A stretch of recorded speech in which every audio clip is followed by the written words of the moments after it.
Donc, je vous propose de continuer notre lecture du texte de 1 Corinthiens. Nous sommes arrivés au chapitre 7.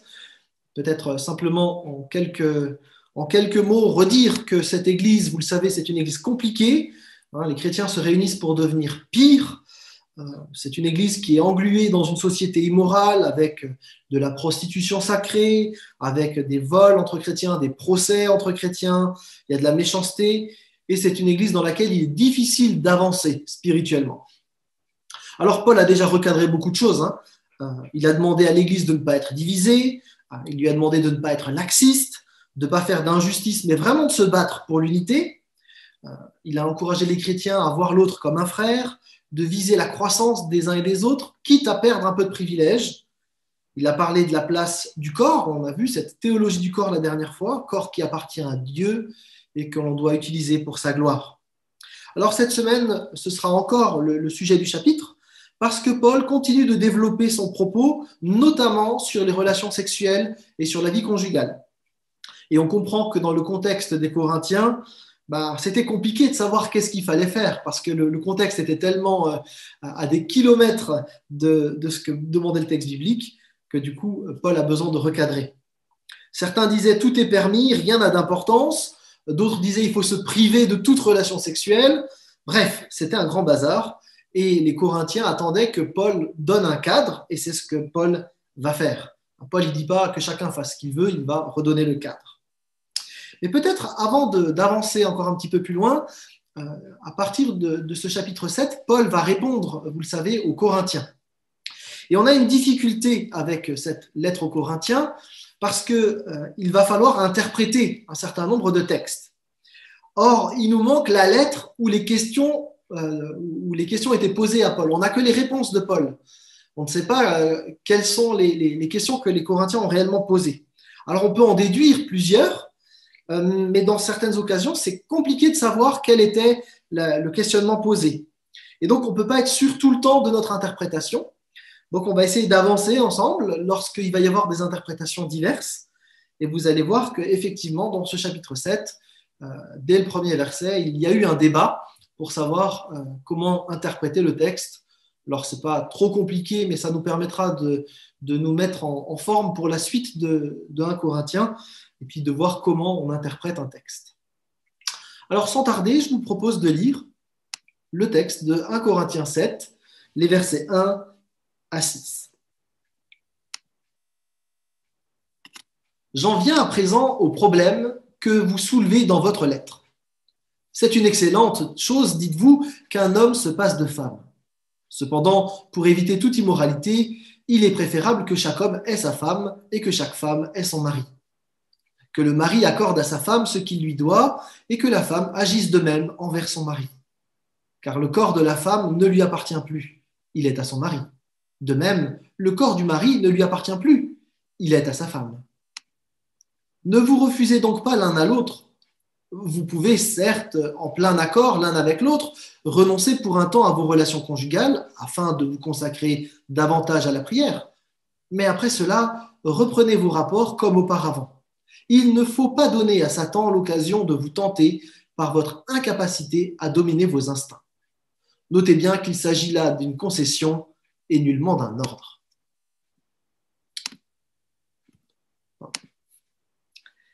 Alors, dans ce texte, dès le premier verset, on va avoir le problème d'interprétation. Certains ont peut-être été surpris par le texte que j'ai lu, parce que dans la traduction Sommer, il y a un parti pris. Et les traductions traduisent très différemment ce verset 1. Je vous propose de regarder différentes traductions. Second 21 traduit « Au sujet de ce que vous m'avez écrit, il est bon pour l'homme de ne pas prendre de femme ». La Nouvelle Bible Second est assez proche de cette traduction. Mais regardez Louis II et la Nouvelle Édition de Genève. Pour ce qui concerne les choses dont vous m'avez écrit, je pense qu'il est bon pour l'homme de ne point toucher de femme.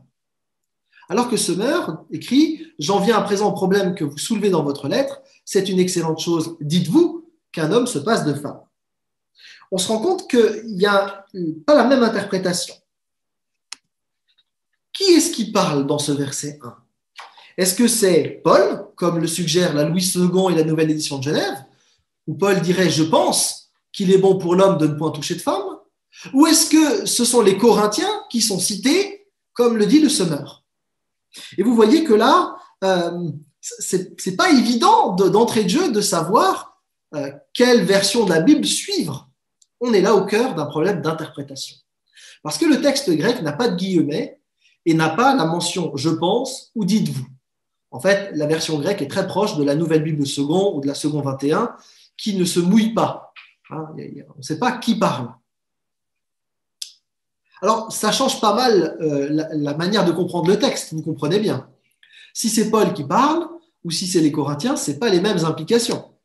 Si c'est Paul, eh bien, il faut se passer de femmes, le célibat est recommandé, et il faut se passer de relations sexuelles et de câlins dans le cadre du couple. Si c'est les Corinthiens, eh bien, ça veut dire qu'eux, ils voulaient se passer des femmes, hein, avec l'ascétisme ou la débauche, avec une mauvaise relation au corps. Et donc, dans un cas, eh bien, on va avoir une réponse de Paul, si c'est les Corinthiens, et si, par contre, c'est Paul qui parle, on devrait retrouver cet enseignement ailleurs. Ça va pour la compréhension de deux interprétations? Alors, vous voyez qu'avec ces deux interprétations, on se rend compte que la Bible est, par certains passages, compliquée. Tous les textes ne sont pas d'une clarté limpide, mais il y a des sujets sur lesquels il faut étudier un peu plus. Alors, vous allez voir que ce n'est pas trop compliqué dans ce texte-là, mais c'est juste pour vous montrer que c'est dans ce type de texte en particulier qu'on va avoir besoin de la théologie, c'est-à-dire de comprendre ce que Dieu dit d'un sujet de manière globale dans tout le texte biblique. Quand on parle de théologie, c'est le discours de Dieu. Donc, quel est le discours de Dieu sur la sexualité? Quel est le discours de Dieu sur la conjugalité? C'est un petit peu ce qu'on va essayer de faire cet après-midi. Donc, du coup, on va pas simplement suivre un texte, le sortir et en faire une doctrine, comme on pourrait faire avec ce verset-là, mais on va vraiment chercher à comprendre l'ensemble de l'enseignement biblique sur le sujet. Je crois en tout cas que ce type de texte nous invite à sortir d'une certaine naïveté qui est assez évangélique, qui est de prendre un verset et puis tout de suite de le mettre en pratique, sans réfléchir à finalement, est-ce qu'il n'y a pas d'autres textes qui disent la même chose ou qui le nuancent? Donc, c'est important de vraiment faire ce travail de recherche quand on veut enseigner un texte. Ça va pour tout le monde?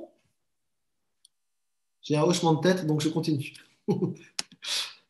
Alors, la première option, ce serait de dire que Paul dit qu'il ne faut pas avoir de relations sexuelles. Alors, évidemment, comprenez bien que ce texte-là ou cette pensée-là est en décalage avec plusieurs autres textes qu'on a d'ailleurs mentionnés la dernière fois. Vous avez des textes comme Genèse 2,18, où Dieu dit « il n'est pas bon que l'homme soit seul, je ferai une aide semblable à lui ».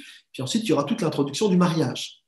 Dans Proverbe 5,19, il y a même un appel à vivre la sensualité dans le couple. De la même manière, dans Cantique des Cantiques, le plus beau des cantiques, qui est un recueil qui ne parle que de sensualité quasiment, c'est pareil, on a vraiment quelque chose qui valorise plutôt la relation sexuelle. Et puis dans Éphésiens 5 également. On l'a déjà vu, mais c'est important de le dire, la sexualité a été créée par Dieu. Dans le cadre du mariage monogame hétérosexuel, il est question de vivre des relations sexuelles. D'ailleurs, dans notre texte même, Paul semble indiquer qu'il faut vivre. La sexualité fait partie, disons, du couple marié. Alors, comment comprendre cette première option qui serait de dire que Paul dit il ne faut pas avoir de relations sexuelles, et puis après, mais si, allez-y, faites-le, et puis toute la Bible qui valorise ça. Et vous voyez que la première interprétation semble donc pas très juste, finalement. Donc, on va maintenant voir la deuxième option qui serait de dire, en fait, le verset 1, c'est une citation des Corinthiens. Et donc, Paul serait en train de répondre finalement ensuite aux Corinthiens parce que les Corinthiens ont une mauvaise compréhension de la sexualité. Et c'est vrai que sur la théologie du corps, on l'a vu la semaine dernière, Paul a dû recadrer pas mal. Vous vous souvenez un petit peu?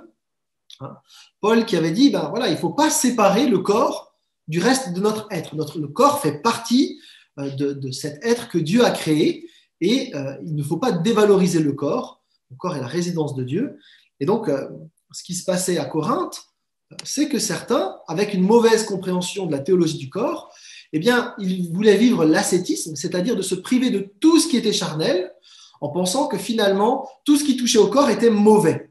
et que pour être un bon chrétien, il fallait se débarrasser de tout ce qui concernait le corps.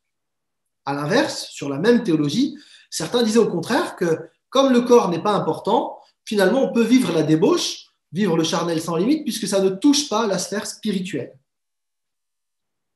Donc les Corinthiens avaient une mauvaise compréhension. Et Paul va rétablir finalement les choses à partir du verset 2. Il va interpeller les Corinthiens sur leur mauvaise compréhension. Alors, certains, sur la base de ce verset 1, ont affirmé que les célibataires ont une vocation plus noble, plus haute que les chrétiens charnels mariés. Ça a des conséquences très pratiques, hein. Mais nous avons vu effectivement que dans le texte biblique, le rapport sexuel dans le cadre du couple marié n'est jamais sale. Il est même valorisé, encouragé.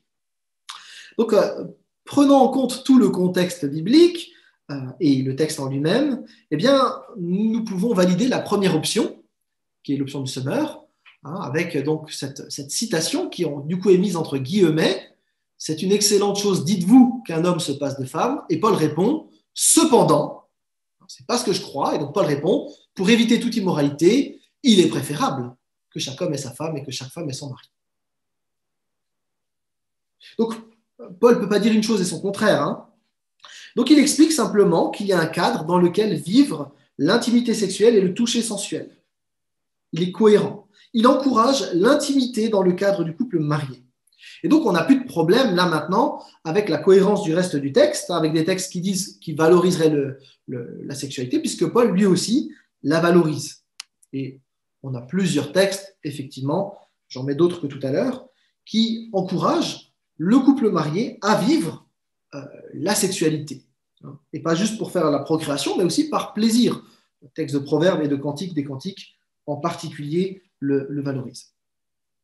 Donc, il n'est pas concevable que Paul puisse interdire le mariage ou même le déconseiller. Il semble quand même que dans notre texte, il a une autre idée derrière la tête, celle de favoriser le célibat pour le service. On va y revenir dans quelques instants. En tout cas, pour Paul, la sexualité n'est pas sale. La sexualité dans le cadre du couple marié est bonne. Elle fait partie de la volonté de Dieu. Autrement dit, Paul remet le cadre pour dire que on n'est pas appelé à vivre dans la débauche avec les prostituées. Alors ça répond pas, le texte ne répond pas à la sexualité des célibataires, hein, mais clairement, Paul dit que les couples mariés doivent honorer leur conjoint au travers du corps. Et on retrouve cette idée que notre foi, elle se vit dans un corps. On n'est pas des âmes qui se baladent comme ça dans la nature, mais on est appelé à vivre vraiment, honorer Dieu dans notre corps.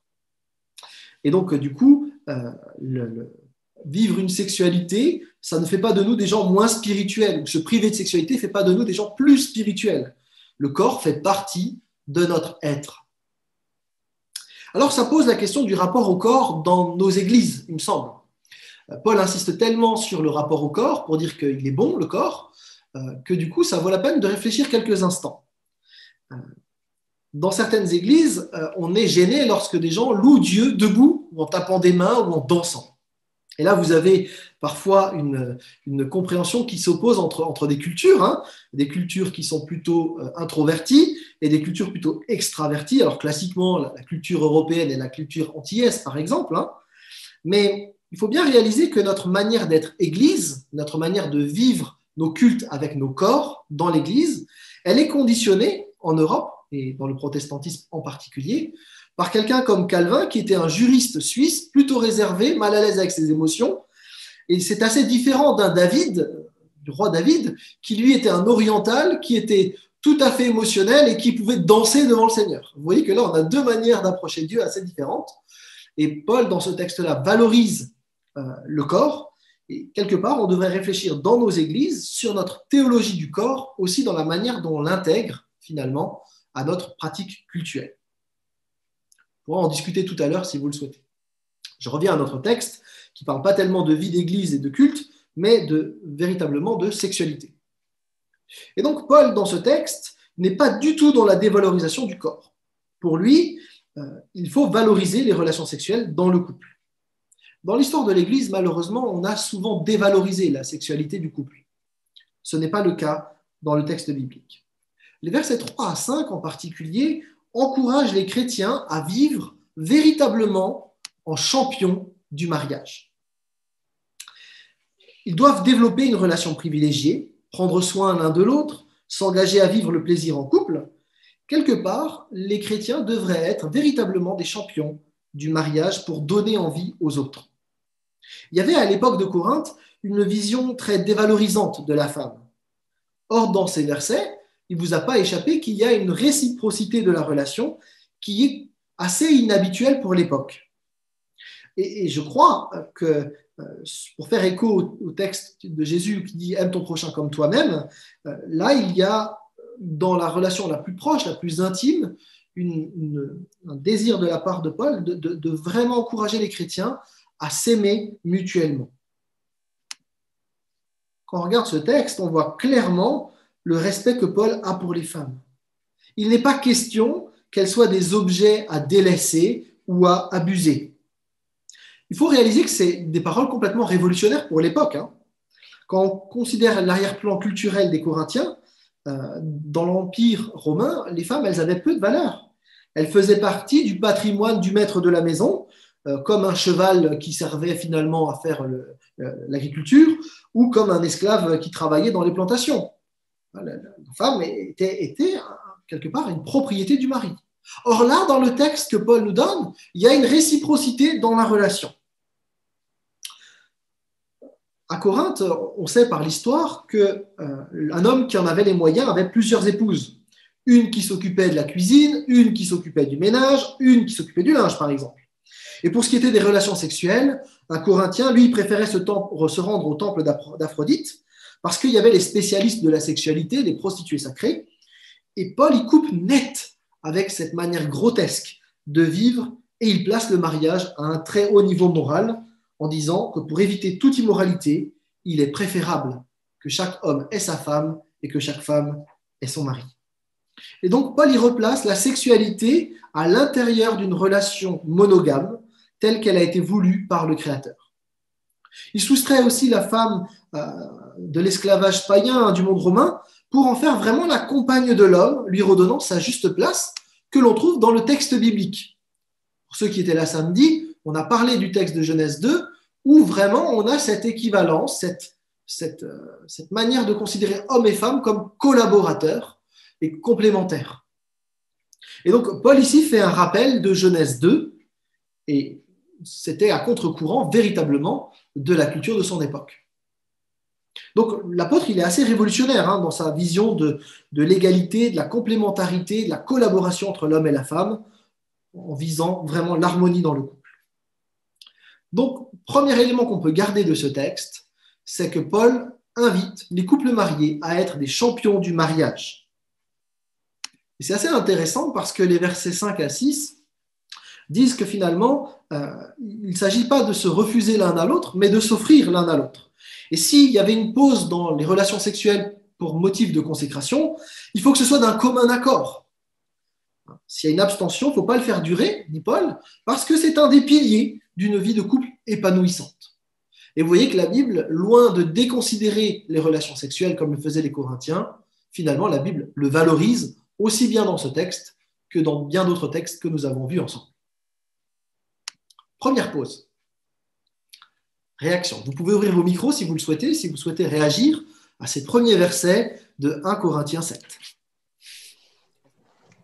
Je n'ai pas bien compris pourquoi les Corinthiens qui étaient des débauchés, d'après ce qu'on avait vu au début de la lettre, sont intéressés par l'ascétisme.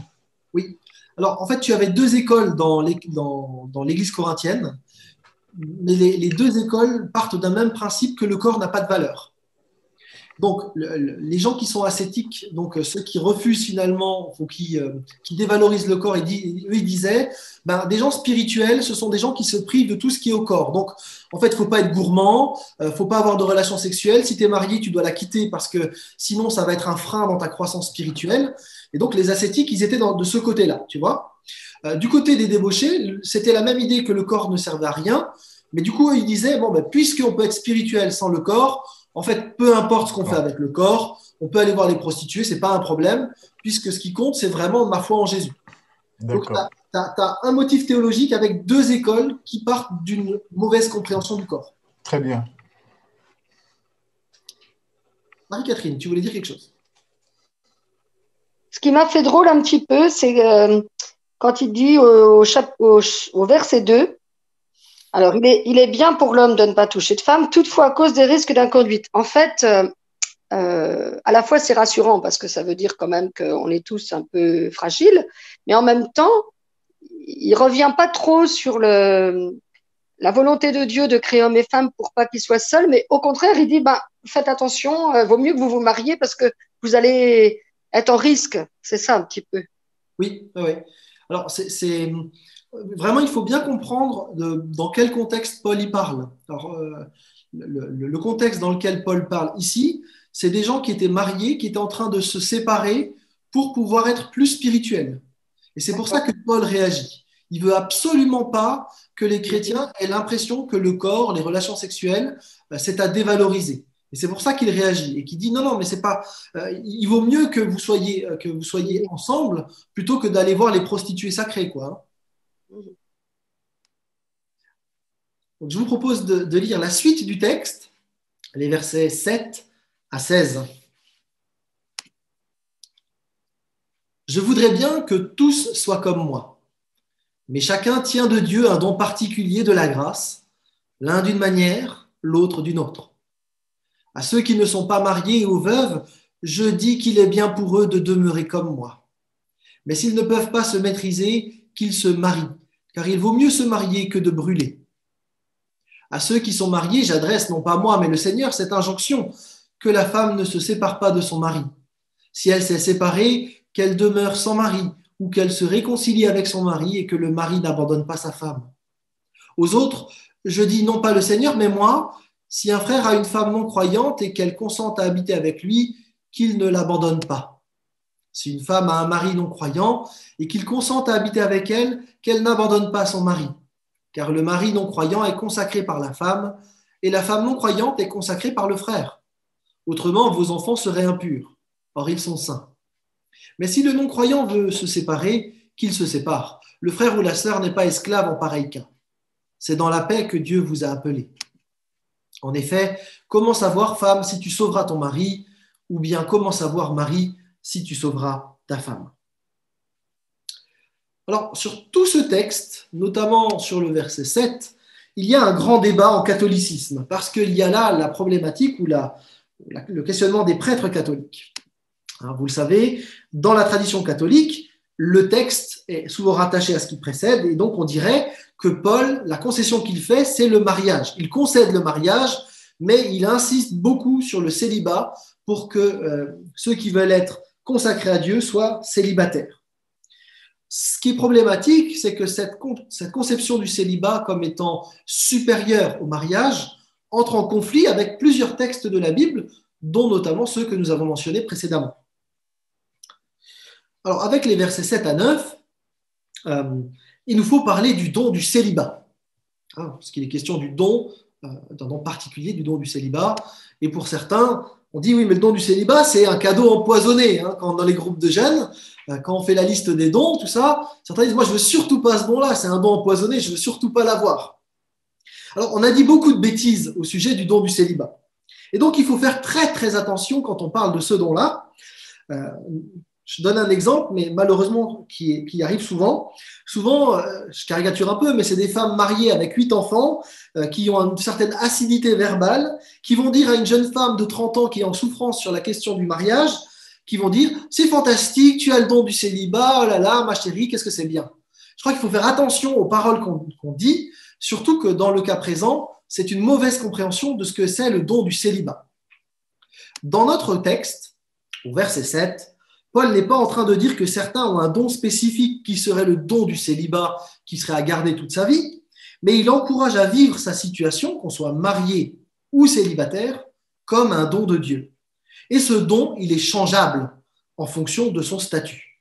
Certains sont mariés, eh bien qu'ils le vivent comme un don, et qu'ils ne vivent pas leur épouse comme un fardeau. Et à l'inverse, ceux qui sont célibataires, eh bien qu'ils accueillent cette période comme un don de la grâce de Dieu. Mais le célibataire, il a le droit de vouloir changer de situation. Si vous regardez au verset 9, c'est assez clair, hein. Si le sentiment de solitude, de mal-être qui peut brûler en nous eh bien, existe, eh bien, c'est une raison légitime pour changer de statut et de se marier. Ce n'est pas une faute spirituelle de se marier. Ce n'est pas un problème. Et là, c'est ce que disaient les Corinthiens avec leur mauvaise théologie du corps. Ils disaient, mais vous les célibataires, si vous vous mariez, c'est que vous êtes des faibles dans la foi. Et Paul dit, ce n'est pas du tout vrai. Que celui qui veut vivre le célibat le vive comme un don, que celui qui veut vivre le mariage le vive comme un don. Mais si un célibataire veut changer de statut, eh bien qu'il se marie. Vous voyez que ce n'est pas tout à fait la même chose que ce qu'on entend parfois avec la question du don du célibat. Il faut d'ailleurs noter que l'accent sur le célibat a changé au cours des siècles dans l'Église. Pendant des siècles, le célibat était vu comme étant plus spirituel que le mariage. On prenait l'exemple de Jésus, l'exemple de Paul, et puis on avait un rapport au corps qui était assez distant parce qu'on se disait le corps, il faut l'asservir. Aujourd'hui, les choses ont changé. Avec la réforme protestante et les mœurs d'aujourd'hui, en fait, c'est le mariage qui est valorisé et c'est le célibat qui est regardé de travers. Et parfois, c'est problématique dans les églises. On dit, voilà, un pasteur ne peut pas être célibataire parce que sinon, il ne va pas pouvoir bien comprendre les familles. Il y a même des gens qui disent on ne peut pas avoir des responsables d'église qui sont célibataires parce que dans la Bible, il y a écrit qu'il faut qu'ils soient mariés d'une seule femme. Et donc, au lieu d'envisager le fait que dans 1 Timothée en particulier, Paul indique que des polygames ne peuvent pas être responsables d'église, on dit non, mais les célibataires ne peuvent pas être responsables d'église, ce qui n'est pas du tout ce que Paul disait. Il y a même des églises dans lesquelles on refuse que des célibataires distribuent la scène.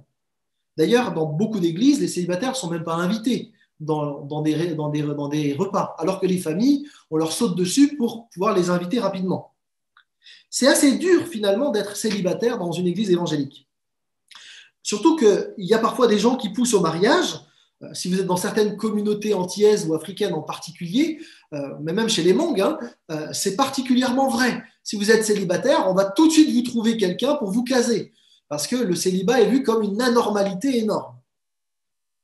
On entend même parfois des choses du type « t'es pas un vrai homme ou t'es pas une vraie femme, t'es pas complet parce que tu es célibataire ». Chers amis, Jésus était complet alors même qu'il était célibataire. Donc il ne faudrait pas dire n'importe quoi sur la base du célibat. Le célibat, ce n'est pas une maladie, ce n'est pas un problème. Parfois c'est un choix, parfois il est subi. Et il faut bien réaliser quelque chose, les amis, et je pense que ça, il faut qu'on en parle un petit peu. Peut-être ça vous fera réagir, mais dans le monde évangélique, il y a 3 femmes pour un homme. Ça veut dire qu'il n'y aura pas un mari chrétien pour chaque femme chrétienne. Et du coup, ça peut être source de tension. Et je crois qu'il faut avoir du tact, de la sensibilité et de l'intelligence dans la manière dont on accompagne en particulier les sœurs célibataires qui ne vivent pas bien les choses. Il faut aussi réaliser que les célibataires, ils ont des hauts et des bas. Des fois, ça va bien et la solitude n'est pas un problème. Et il y a d'autres moments où c'est vraiment difficile. Et là, la petite parole du style « mais tu sais, les mariés, c'est dur aussi », ça sert juste à rien, en fait. Et donc, je crois qu'il faut qu'on apprenne à faire attention à la manière dont on accompagne les célibataires dans nos églises. Évidemment, la volonté de marier absolument les célibataires, c'est pas une bonne manière de faire. Et ceux qui veulent absolument convaincre de la beauté du célibat quand ils sont mariés, c'est plutôt malvenu.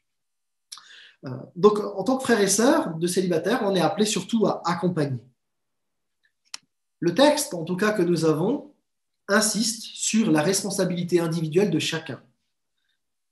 Le célibataire peut choisir de rechercher quelqu'un. Et ça veut dire que le célibataire, il a le droit de rechercher quelqu'un avec qui partager sa vie.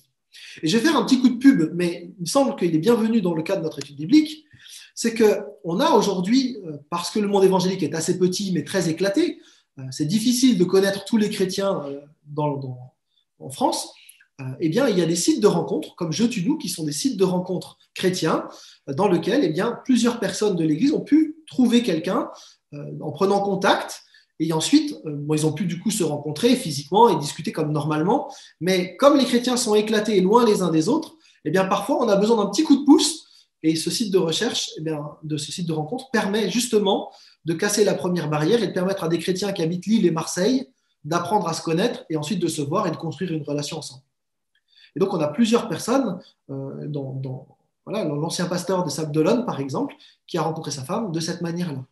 Et je crois qu'en tant que chrétien, eh bien, il ne faudrait pas qu'on soit outré du fait que des célibataires cherchent quelqu'un d'autre par même le biais de sites comme le site Je tue nous. Quoi qu'il arrive, en tout cas, quoi qu'il en soit, on est appelé à respecter le choix des uns et des autres. Si un célibataire veut rester célibataire, ce n'est pas la peine de le pousser au mariage comme s'il lui manquait quelque chose. Et à l'inverse, si quelqu'un cherche à se marier, il ne s'agit pas de décourager la personne, mais au contraire plutôt de l'accompagner. Paul nous invite en tout cas à vivre pleinement la situation qui est la nôtre comme un don.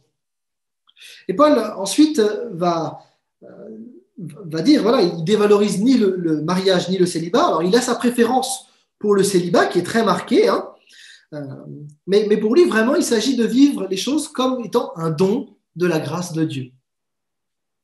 Alors pour les non-mariés, il donne son avis et il dit, pour les non-mariés, pour les veuves, restez comme moi.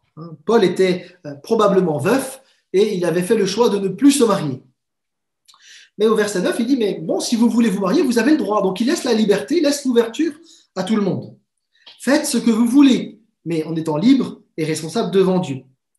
Il n'y a pas donc de règles préétablies sur la situation maritale. On peut être chrétien et célibataire, ce n'est pas un problème. On peut être chrétien et marié, ce n'est pas un problème. En fait, Paul, de nouveau, nous invite, en tout cas, à ne pas accepter le mensonge qui est de dire, peu importe la manière de vivre du moment qu'on croit en Jésus. Parce qu'à l'époque des Corinthiens, certains disaient, il faut qu'on soit tous célibataires pour pouvoir vivre soit dans la débauche, soit dans l'ascétisme, peu importe, mais en tout cas, il faut qu'on soit les uns et les autres célibataires. Et Paul dit, non, ça, c'est pas juste. Soit vous pouvez être marié, soit célibataire, mais honorez Dieu dans votre corps. Tout n'est pas acceptable avec nos corps. On peut être célibataire, il ne s'agit pas de l'imposer. On ne sera pas plus spirituel si on est célibataire. Paul va expliquer un peu plus tard pourquoi il recommande le célibat. Par contre, il dit, si vous êtes célibataire, eh bien, il ne s'agit pas d'avoir des relations sexuelles libres avec les prostituées ou n'importe où. Si vous brûlez d'envie, eh bien, mariez-vous. Il n'y a pas d'autre cadre que le mariage. Les prostituées sacrées, ça ne rentre pas dans le cadre prévu par Dieu. Et on peut être marié aussi, mais du coup, à ce moment-là, soyez des champions du mariage. Ne soyez pas mariés pour asservir l'autre, mais pour vous donner à l'autre. Donc, il y a l'idée de réciprocité, de recherche du bonheur de l'autre dans le cadre du couple marié. Donc, on ne peut pas vivre n'importe comment quand on croit en Jésus. Si on est célibataire, eh bien, on fait un choix. On a le droit de changer de situation. Si on est marié, on assume aussi son mariage. Alors, parlant du mariage, justement, les versets 10 à 11 ont été largement cités dans des prédications que j'ai pu entendre pour interdire le divorce, quelle qu'en soit la raison. Alors, j'aimerais quand même d'abord nous interpeller parce que notre texte répond à une problématique. Et il s'agit d'abord de comprendre de quoi Paul parle avant de vouloir faire des enseignements. Les Corinthiens, rappelez-vous, croyaient qu'il fallait que tout chrétien soit célibataire, qu'il vive sans relation sexuelle, et ils encourageaient les couples à se séparer. Et c'est bien pour ces raisons-là d'ascétisme, pour des raisons spirituelles, que Paul écrit les versets 10 et 11. Il ne faut pas extrapoler et interdire le divorce sur la base de ce texte. On ferait fausse route. Alors, bien évidemment, ne me faites pas dire ce que je n'ai pas dit. Hein. Le projet de Dieu, c'est le mariage qui dure toute la vie. En même temps, quitte à vous choquer, le divorce est possible bibliquement. La loi de Moïse le permettait. Dieu divorce d'Israël du Nord et les prophètes disent très clairement que Dieu est en train de divorcer d'Israël. Alors, parfois, certains chrétiens interdisent totalement le divorce. C'est pas juste. D'autres le permettent pour des cas spécifiques, comme l'adultère particulièrement. Et on utilise souvent des textes comme celui de Matthieu 5. Et j'aimerais qu'on s'arrête quelques instants sur cette question du divorce et la manière dont Jésus en parle. Matthieu 5, versets 31-32. Donc, il a aussi été dit, si quelqu'un divorce avec sa femme, il doit le signifier par une déclaration écrite. Eh bien moi, dit Jésus, je vous dis, celui qui divorce avec sa femme, sauf en cas d'infidélité, l'expose à devenir adultère, et celui qui épouse une femme divorcée commet lui-même un adultère. On pourrait déjà se poser la question de l'infidélité dont il est question, dans notre verset 32. Parce que le mot qui est utilisé là, pour l'infidélité, qui serait un motif valable pour le divorce, ce n'est pas le mot juste adultère que Jésus a choisi, mais un mot beaucoup plus large qui recouvre toute forme d'infidélité. Et on pourrait réfléchir finalement à toute forme d'infidélité avec son conjoint, quand quelqu'un abandonne sa femme pour sa belle-mère, pour le jeu vidéo, pour le travail, finalement, ça pourrait rentrer dans ce cadre-là. Parce qu'à long terme, ça abîme le couple, ça le tue à petit feu. Et le divorce ne fera qu'entériner une situation de mort du couple déjà présente. Mais plus précisément encore, Jésus y réagit par rapport aux pharisiens de l'époque. Parce que les pharisiens, entre autres, mais les juifs de manière générale, renvoyaient facilement leurs femmes pour des motifs légers.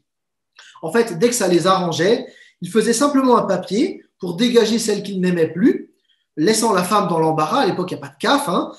Et donc, Jésus va contrer cette manière de faire en disant mais on ne peut pas divorcer pour des choses légères. On retrouve en Matthieu 19 la même problématique. Pardon, je ne vais pas le lire tout de suite. Les pharisiens veulent piéger Jésus et ils lui demandent est-ce que c'est possible de répudier sa femme pour n'importe quel motif? Il faut savoir que Jean-Baptiste a été mis à mort parce qu'il a pointé du doigt le divorce d'Hérode. Il a voulu avoir une nouvelle femme et donc il a répudié sa femme. Et Jean-Baptiste s'est élevé contre Hérode en disant tu n'as pas le droit de faire ça, en prenant la femme d'un autre. Et donc les pharisiens piègent Jésus. Soit Jésus dit je suis contre le divorce et du coup il va subir de la part des Romains le même sort, enfin pas des Romains, de Hérode le même sort qu'a subi Jean-Baptiste. Soit il dit non, on peut divorcer et à ce moment-là il se met en porte-à-faux avec la loi de Moïse. Et donc on va voir comment Jésus réagit dans cette situation. Je vous propose de lire Matthieu 19, les versets 3 à 12, pas à 6 seulement. Des pharisiens s'approchèrent de lui avec l'intention de lui tendre un piège. Ils lui demandèrent un homme a-t-il le droit de divorcer d'avec sa femme pour une raison quelconque? Il leur répondit n'avez-vous pas lu dans les Écritures qu'au commencement, le Créateur a créé l'être humain, homme et femme, et qu'il a déclaré c'est pourquoi l'homme quittera son père et sa mère pour s'attacher à sa femme, et les deux ne feront plus qu'un. Ainsi, ils ne seront plus deux, ils font un. Que l'homme ne sépare donc pas ce que Dieu a uni. Mais les pharisiens objectèrent. Pourquoi alors Moïse a-t-il commandé à l'homme de remettre à sa femme un certificat de divorce quand il divorce avec elle? Il leur répondit, c'est à cause de la dureté de votre cœur que Moïse vous a permis de divorcer d'avec vos épouses. Mais au commencement, il n'en était pas ainsi. Aussi, je vous déclare que celui qui divorce et se remarie commet un adultère, sauf en cas d'immoralité sexuelle. Les disciples lui dirent, si telle est la situation de l'homme par rapport à sa femme, il n'est pas intéressant pour lui de se marier. Il leur répondit, tous les hommes ne sont pas capables d'accepter cet enseignement. Cela n'est possible qu'à ceux qui en ont reçu le don. En effet, il y a ceux qui ne peuvent pas se marier parce que de naissance ils en sont incapables, d'autres le sont devenus par une intervention humaine, d'autres enfin renoncent à se marier à cause du royaume des cieux. Que celui qui est capable d'accepter cet enseignement l'accepte. Je vous invite à regarder le verset 10 de plus près. Jésus vient de dire qu'on ne peut pas répudier sa femme pour n'importe quel motif. Et du coup, les disciples, là, ils réalisent que le mariage, c'est contraignant. On ne peut pas dégager sa femme aussi vite que cela se faisait parfois à l'époque de Jésus. Et c'est face à cet abus de divorce, pour des motifs de convoitise, que Jésus réagit. En fait, Jésus, il est face à des gens qui dégageaient leur femme, donnaient un beau papier pour dire, vous voyez, je suis spirituel, j'ai appliqué la loi de Moïse, mais en fait, ils étaient juste adultères, ils avaient juste envie de masquer leur adultère sous un vernis de spiritualité et de piété avec le papier, et Jésus remet juste le vrai nom sur ce que font ces gens-là. Ça, c'est de l'adultère. Et donc, il ne mâche pas ses mots. Et il dit, si vous répudiez votre femme de cette manière-là, en fait, vous commettez l'adultère. Les disciples, eux, en réalisant qu'on ne peut pas divorcer pour n'importe quel motif, ils se disent, oh, mais du coup, ce n'est pas intéressant de se marier, en fait. C'est contraignant de se marier. Et on se rend compte que dans ce texte-là, Jésus insiste sur la responsabilité du couple qui est marié, en particulier de l'homme à cette époque-là, qui ne peut pas divorcer n'importe comment. Et donc, il ne faut pas dire n'importe quoi avec ces textes-là. Il ne faut pas dire que tout divorce est un adultère. C'est que le texte n'a pas été compris. Le divorce, c'est vrai, mais pas dans le projet de Dieu au départ, parce qu'il a voulu des couples harmonieux qui fonctionnent bien pour sa gloire. Et le couple doit tout faire pour que ça fonctionne. En même temps, Dieu connaît la dureté de nos cœurs et il nous appelle à de saines réformes. Mais pour que des réformes de couple marchent, il faut être deux. Hein. On ne peut pas se gargariser de vivre marié et de vivre un mariage de misère. Un mariage de misère, c'est quand il y en a un des deux qui n'est pas heureux dans le couple. Ça, c'est un mariage de misère. Et dans des mariages de misère, le divorce, eh bien, c'est parfois une option pour les chrétiens, même si ce n'est pas ce qui est souhaité par Dieu au départ. Un mariage de misère, ce n'est pas non plus ce qui est souhaité par Dieu au départ. Alors, il n'est pas question d'adultère dans ce type de divorce-là. Parce que dans ce cas-là, on ne divorce pas pour aller voir un autre, mais on divorce parce que le couple est dysfonctionnel et qu'il est déjà mort.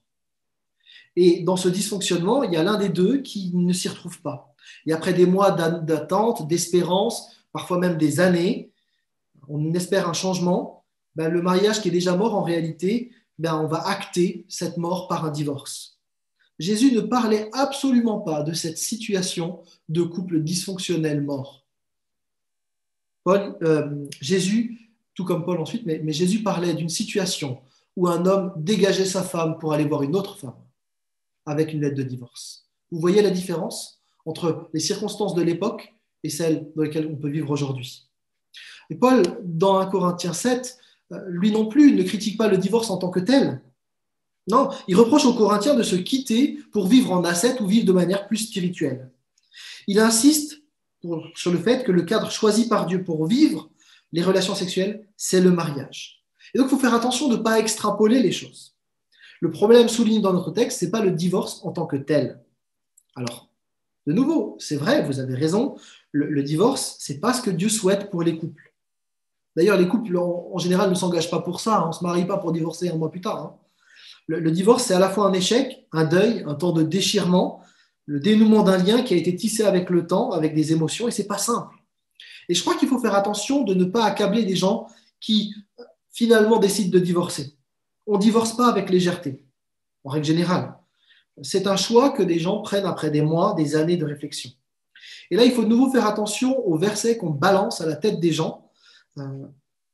Dans notre texte, les gens n'étaient pas en train de se séparer parce que les couples étaient en difficulté. Ils se séparaient pour pouvoir vivre la débauche ou ils se séparaient pour vivre une manière plus spirituelle. Et c'est pour ça que Paul réagit fortement à cette manière de divorcer. Donc, faisons attention à la manière dont on récupère des textes. La problématique d'un divorce aujourd'hui, dans la plupart des cas, eh bien, c'est souvent plus complexe. La problématique, elle se trouve bien avant ou bien en dessous du divorce. Et il y a peu de monde qui accompagne des personnes en souffrance dans les couples. Le divorce, il n'est pas souhaité, mais il est souvent contraint par une situation qui devient irrespirable. En gros, c'est soit on divorce, soit on meurt sur place par manque d'air.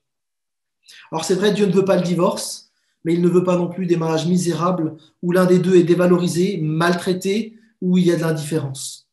En fait, en tant que conjoint, je suis responsable que l'autre se sache aimer, respecter, approuver, encourager, béni, aimer, écouter, accompagner. Et c'est à double sens. Au verset 11, vous noterez d'ailleurs qu'il n'y a pas d'obligation de réconciliation et de remise ensemble d'un couple séparé. Paul acte le fait qu'il y a des impossibilités à cause de certaines trajectoires de vie. Jésus l'envisage aussi d'ailleurs.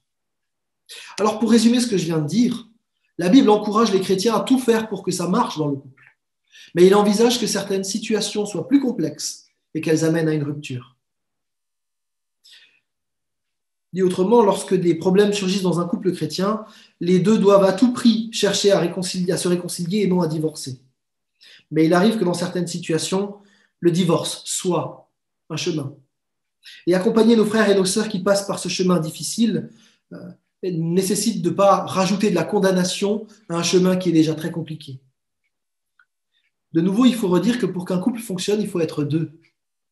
Et on ne peut pas juste mettre le motif « tu n'as pas le droit de divorcer » à quelqu'un qui fait tous ses efforts pour que son couple marche, alors que son conjoint ou sa conjointe, on n'en a rien à faire. Ce n'est pas juste. Dans les versets 12 à 16, Paul parle d'une autre situation encore. Il parle là des couples mariés entre un chrétien et un non-chrétien. Et là, Paul invite les chrétiens à ne pas abandonner une femme non croyante ou à ne pas se séparer d'un homme non croyant. Les Corinthiens, je vous l'ai dit, se séparaient pour pouvoir vivre une vie spirituelle plus importante. Et donc, Paul dit, non, ne vous séparez pas. Si vous êtes mariés, vous restez mariés. Vous n'allez rien gagner spirituellement à vous séparer. De la même manière, vous n'avez pas non plus à vous séparer si votre conjoint est un non-chrétien. Alors, dans le texte, Paul dit, voilà, je donne mon avis, parce que Jésus, effectivement, n'avait pas parlé de cas de couple mixte. Du temps de Jésus, Jésus parlait à des juifs qui se mariaient entre juifs, et donc il n'y avait pas de mixité à cet endroit-là. Et donc Paul aborde un problème que Jésus n'avait pas abordé. Mais du coup, Paul, sous l'inspiration du Saint-Esprit, explique que la règle générale s'applique. Il n'y a pas de divorce à envisager pour des motifs de croissance spirituelle. On ne va pas grandir spirituellement en divorçant et en se privant de notre corps. Donc, Paul dit, voilà, il ne s'agit pas pour une personne devenue chrétienne de se séparer de son conjoint parce qu'il n'est pas chrétien. Le couple uni par le mariage, eh bien, est un couple qui est uni devant Dieu. Le verset 14 va nous permettre d'y voir un peu plus clair sur ce que Paul veut dire. Regardez bien. Je ne sais pas comment vous comprenez ce texte. Paul n'est pas en train de dire qu'on est sauvé parce que son mari ou sa femme est chrétienne. Non, il dit qu'il y a une consécration. De quoi il parle? En fait, la question qui se posait par les Corinthiens, c'était de savoir, est-ce que, puisque mon mari n'est pas chrétien, ou parce que ma femme n'est pas chrétienne, on est quand même marié aux yeux de Dieu? Moi, je suis croyant, mais pas l'autre. Est-ce que c'est un mariage valable aux yeux de Dieu? Et donc, Paul répond que parce qu'il y a une union légale, c'est une union valable. Indépendamment des convictions religieuses de l'un et de l'autre, lorsque un homme et une femme sont mariés, c'est un mariage valable devant Dieu. Ce n'est pas un faux mariage devant Dieu, c'est un vrai mariage qui est considéré par lui. Ça veut dire que nous, en tant que chrétiens, on considère qu'un couple musulman, un couple d'athées, un couple mixte, quel qu'il soit, quand c'est un homme et une femme qui ont fait alliance dans le cadre de Genèse 2, c'est un mariage valable. Et je crois qu'on peut reconnaître valable tous les couples mariés, même s'ils ne sont pas chrétiens, et donc on peut aussi les bénir, tant qu'on est dans le cadre du mariage monogame hétérosexuel. Oui, c'était par rapport aux mixités de mariage.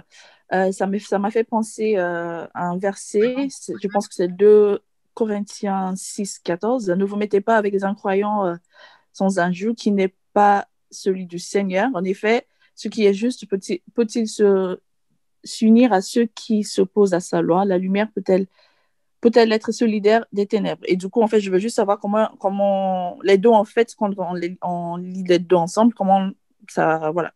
Je ne sais pas si tu as compris ma question. Oui, j'ai bien compris, et je te remercie. En fait, j'espérais que quelqu'un allait poser la question. En fait, dans le texte d'un Corinthien, il est question de couples qui étaient mariés probablement même avant, enfin, en tout cas, avant qu'un des deux se convertisse. Et donc, Paul, ce qu'il dit à ce moment-là, c'est de ne pas divorcer parce que l'un des deux est devenu chrétien.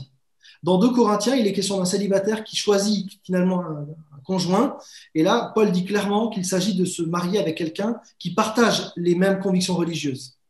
Et donc, on est sur 2 situations différentes qui se complètent bien. C'est-à-dire que quand je suis célibataire, il ne s'agit pas pour moi de me mettre avec quelqu'un qui ne partage pas les mêmes convictions que moi. Et on retrouve ce qu'on a vu. Comment tu pourrais savoir, en te mariant, que tu vas finalement attirer l'autre à Christ?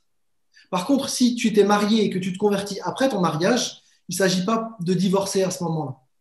D'accord, ok. C'est très clair, oui, merci. Alors, l'Église catholique, vous le savez peut-être, elle fait une distinction entre les mariages faits à l'Église entre baptisés catholiques et les mariages civils, notamment en ce qui concerne après la possibilité de dissoudre ou pas un mariage. Là, il y a une interprétation particulière, parce que chez les catholiques, le mariage, il est lié au salut, au fait d'être chrétien. Le mariage, c'est un des sacrements. Or, chez les protestants, le mariage, il est lié à la création de Genèse 2. Ce n'est pas un sacrement. Donc, il n'y a pas de distinction à faire entre chrétiens et non-chrétiens du point de vue du mariage. C'est sur cette base théologique, que le mariage vient de Genèse 2, ordre créationnel, qu'on peut célébrer des mariages même de non-chrétiens, du moment qu'ils sont hommes, femmes, qui veulent s'associer ensemble devant Dieu. Donc, on ne fait pas n'importe quoi. mais parce que dans la Bible, on a bien cet ordre qui est un mariage monogame hétérosexuel, quelle que soit la croyance, qui plaît à Dieu, eh bien, on peut marier, on peut bénir des couples mixtes. Alors, il faut qu'on fasse peut-être juste attention avec la question de l'homosexualité. Et je vous redis, en fait, simplement ce qu'on a vu la dernière fois, c'est que si dans la société, le mariage homosexuel est permis, il me semble que dans l'Église, on a un autre cadre parce qu'on part du principe qu'il y a un Dieu qui a donné un cadre. Et que si dans la société peut décider de marier des couples homosexuels, moi, ça ne me pose pas de problème que la société le fasse. Dans l'Église, par contre, parce qu'on n'a pas le même cadre, il me semble que ce n'est pas juste de le vivre. Dans 1 Corinthiens 7, en tout cas, Paul insiste sur le fait que le mariage homme-femme monogame entre deux personnes qui ne partagent pas forcément la même foi est valable aux yeux de Dieu. Alors, Paul dit quand même que ce n'est pas parce qu'une personne chrétienne va se marier avec un non-chrétien que c'est une garantie de salut pour l'autre. En verset 16, comment savoir, femme, si tu sauveras ton mari, ou comment savoir, mari, si tu sauveras ta femme. Donc là, il y a une interpellation qui est mise en avant pour dire aux chrétiens, faites attention de ne pas présumer de la suite de l'histoire. Donc Paul insiste sur la responsabilité individuelle de chacun, mais il insiste aussi sur le fait que nous avons pris des engagements, si nous sommes mariés, nous devons tenir notre engagement devant Dieu et nous devons être des acteurs de la réussite de nos couples en particulier. Donc il n'y a pas de situation normale du chrétien.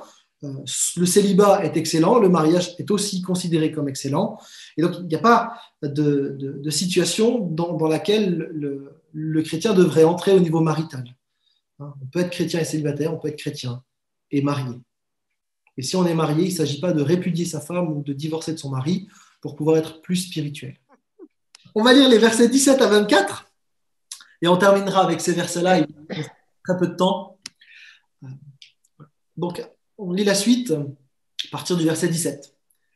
Autrement, que chacun vive selon la condition que le Seigneur lui a donnée en partage, tel qu'il était quand Dieu l'a appelé. C'est ce que je prescris dans toutes les églises. Quelqu'un était-il circoncis quand il a été appelé? Qu'il demeure circoncis. Quelqu'un était-il incirconcis quand il a été appelé? Qu'il ne se fasse pas circoncire. La circoncision n'est rien, l'incirconcision n'est rien. Ce qui importe, c'est d'observer les commandements de Dieu. Que chacun demeure dans la condition où il était lorsqu'il a été appelé. Tu étais esclave quand tu as été appelé, ne t'en soucie pas. Mais si tu peux devenir libre, mets plutôt à profit ta condition. En effet, l'esclave qui a été appelé dans le Seigneur est un affranchi du Seigneur. De même, l'homme libre qui a été appelé est un esclave du Christ. Vous avez été achetés à un prix, ne devenez pas esclaves des humains. Que chacun, mes frères, demeure devant Dieu dans la condition où il était lorsqu'il a été appelé. Vous voyez, avec ces versets 17 et suivants, on se rend compte que Paul dit clairement que le fait d'être chrétien ne doit pas pousser au divorce ou à la circoncision, etc. On peut servir Dieu quelle que soit notre situation. C'est vraiment ce que Paul veut marteler. Il élargit la situation maritale à une situation plus large, culturelle, celle des juifs et des non-juifs. Ce qui compte pour Paul, c'est d'honorer Dieu par notre vie. Qu'on soit juif circoncis ou non-juif incirconcis, peu importe. Il ne s'agit pas de rentrer dans quelque chose d'autre que ce que l'on est, mais de vraiment vivre dans notre situation pour l'honneur de Dieu. Donc, du coup, qu'on soit marié, célibataire pour la gloire de Dieu, qu'on soit juif, non-juif pour la gloire de Dieu, esclave libre pour la gloire de Dieu, et bien sûr, hommes et femmes pour la gloire de Dieu. Et donc, on retrouve là un écho avec Galates 3,28, que l'on connaît. En Christ, il n'y a plus ni homme, ni femme, ni juif, ni non-juif, ni esclave, ni libre. C'est cette même idée. C'est cette idée que, quelle que soit notre situation, nous sommes sauvés de la même manière et nous sommes appelés à servir Dieu tel que nous sommes. Donc, il n'y a pas de situation impossible ou dévalorisante devant Dieu. Là où nous sommes, honorons Dieu et servons-le. Alors, on peut faire peut-être ici une parenthèse utile quand même. Oui, donc c'est ce qu'on a dit, que chacun vive selon sa condition. Et donc, faire une parenthèse utile maintenant, sur l'esclave. Parce que le verset 22, sans condamner l'esclavage de manière formelle, ouvre une porte tout à fait nouvelle et révolutionnaire pour l'époque de Paul. Je dis que c'est complètement révolutionnaire Parce que si vous regardez bien le texte, Paul met ici une bombe.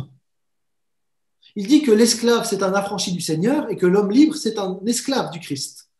Donc en fait, Paul est en train de remettre à niveau l'esclave et l'homme libre dans le Christ. Et ça, c'est absolument révolutionnaire parce que l'esclavage à l'époque, eh bien, c'est structurant dans la société. D'après les spécialistes, il y avait quelque chose comme 400 000 esclaves à Corinthe. Pour vous dire, c'était la grande majorité de la population. Et donc, dans l'Église, il devait y avoir un nombre assez important d'esclaves. Et il faut savoir que dans le monde gréco-romain, les esclaves n'avaient pas de statut juridique, même si la situation de l'esclave n'était pas aussi dramatique qu'à d'autres époques. Hein. Mais ils avaient parfois des privilèges. Mais l'esclave, il avait quand même une condition qui était bien inférieure à l'homme libre. Et là, Paul, il enseigne que la situation de l'esclave ou de l'homme libre, ça ne change rien pour Christ. Dans l'Église, ils sont à la même place. Et d'ailleurs, vous trouvez dans Acte 13 mention de 5 responsables d'Église. Donc, vous avez notamment le frère d'Hérode, vous avez Paul, le pharisien, vous avez Barnabas, un crétois, et vous avez aussi probablement un esclave qui est devenu responsable d'Église. Et vous voyez qu'il y a quelque chose de totalement révolutionnaire dans la manière de vivre les relations dans l'Église par rapport à ce qui se faisait dans la société. Donc, Paul il est en train de dire que voilà, il y a le même statut pour les deux, et vous voyez bien que là, Paul il induit une pente très nette pour que finalement on sorte de l'esclavage. Hein, donc, il y a parfois des gens qui critiquent Paul ou les chrétiens en disant oui, mais dans votre Bible, il n'y a jamais une condamnation de l'esclavage. C'est pas tout à fait vrai parce que des textes comme celui-là montrent très clairement que pour Paul, et vous le voyez aussi dans l'épître à Philémon, Paul avait une volonté vraiment de mettre à plat les personnes qui étaient en situation d'esclavage et les hommes libres dans l'Église. Et c'est ce qui s'est vécu quand on regarde un petit peu Acte 13 notamment. En tout cas, si Paul invite à ne pas essayer de changer sa condition, quoi qu'il en coûte, il laisse, là encore, la responsabilité à chacun. Hein, il dit, ben voilà, si tu as la possibilité d'être affranchi, n'hésite pas, fais-le. Hein, tu es libre de le faire. Être chrétien, ce n'est pas forcément acter le statu quo sur sa situation sociale. Être chrétien, de même, ce n'est pas acter le statu quo sur sa situation maritale. Et donc, quand bien même je serai esclave, eh bien, je suis citoyen du ciel. J'ai accès, comme à tous les autres citoyens, à Christ, de la même manière, en tant que femme, en tant qu'homme libre, en tant que riche propriétaire, etc. Je suis citoyen du ciel. Ce qui compte, c'est mon appartenance à Christ. Et là, je crois qu'il faut mesurer vraiment l'impact sociétal que Paul a donné au travers de ce texte-là. On passe très vite sur ces versets, et c'est probablement dommage. Mais peut-être que retenir de ce qu'on a vu aujourd'hui? La première des choses, c'est toujours ce mensonge qui traverse un Corinthien, avec cette idée de peu importe la manière de vivre du moment qu'on croit en Jésus. Paul, il dit très clairement, en tant que célibataire, je ne peux pas faire n'importe quoi. Je ne peux pas aller voir les prostituées sacrées. Si j'ai envie de relations sexuelles, eh bien, je dois me marier. Il y a un cadre qui est défini par Dieu, qui est le cadre du mariage. Donc, on ne peut pas accepter n'importe quoi.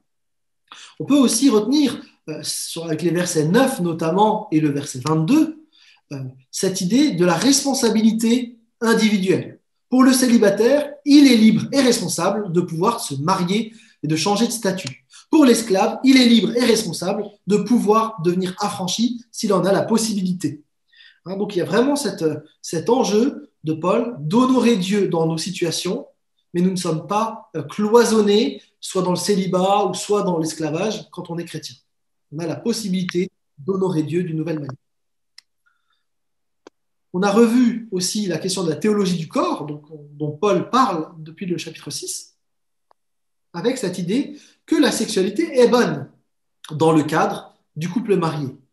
Et de nouveau, on a vu qu'on vit notre foi dans un corps et on est appelé à rendre gloire à Dieu dans notre corps. Pour les mariés, très clairement, nous sommes appelés à être des champions du mariage, à ne pas faire des mariages de misère, mais de véritablement être des champions, c'est-à-dire à permettre à notre conjoint, notre conjointe, de s'épanouir pleinement sur tous les plans dans la vie conjugale. Et donc, il y a vraiment cet enjeu que Paul martèle, soyez des champions du mariage. Et si quelque part, et c'est ce que je dis moi en préparation mariage à des jeunes couples, Si l'un de vous deux, vous n'avez pas envie de rendre l'autre heureux, ne vous mariez pas, faites autre chose. Achetez-vous un chien, ou je sais pas, mais ne vous mariez pas. Si vous ne voulez pas rendre l'autre heureux, ne vous mariez pas. Le mariage, c'est contraignant. Le mariage, ça nécessite du travail, de la communication. Ça nécessite de prendre sur soi, de finalement construire avec l'autre.